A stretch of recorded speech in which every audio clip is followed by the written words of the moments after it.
Hey everyone, it's Mike here, and I just wanted to make a short video on the BetaFPV ND Filter set for the DJI O3 camera system as seen on the Pavo Pico.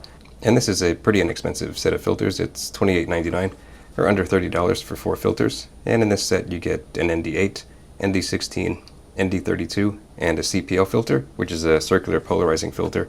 And those can be useful if you're flying over water and you want to eliminate some of the reflections and glare off of water and other surfaces. Those can be good for that.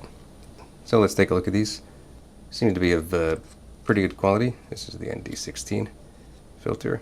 You can see fairly dark.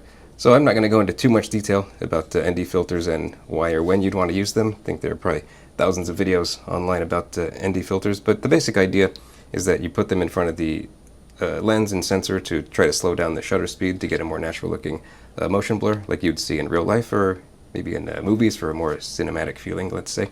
There's this thing that you'll probably run into if you're looking at videos about ND filters, and that's the 180-degree rule. And basically that means you want your shutter speed to be double what your recorded frame rate is. So if you're recording at 30 frames per second, you want your shutter speed to be 1/60th. And if you're recording at, say, 60 frames per second, then you'd want your shutter speed to be 120th of a second.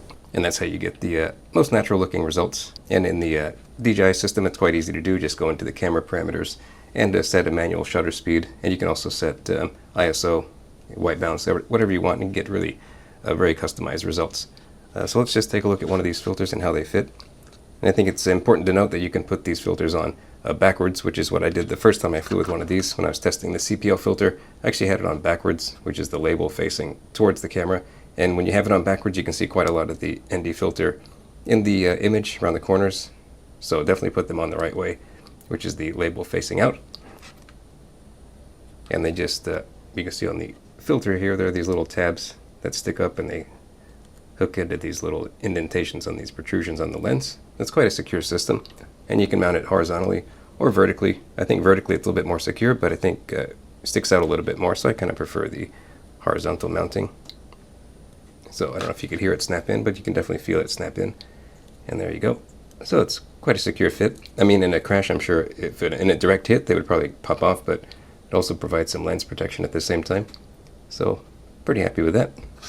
And even on the ultra-wide setting, you can just barely see maybe just the tiniest little bit of the edges of the ND filter poking through. Only in ultra-wide though. In any other camera setting, you can't see them at all. But on the ultra-wide, you can kind of see the corners a little bit, especially with the rock-steady image stabilization turned on. You can kind of see the corners moving just a touch, but you don't notice it at all when flying because that ultra-wide field of view doesn't go back to the goggles.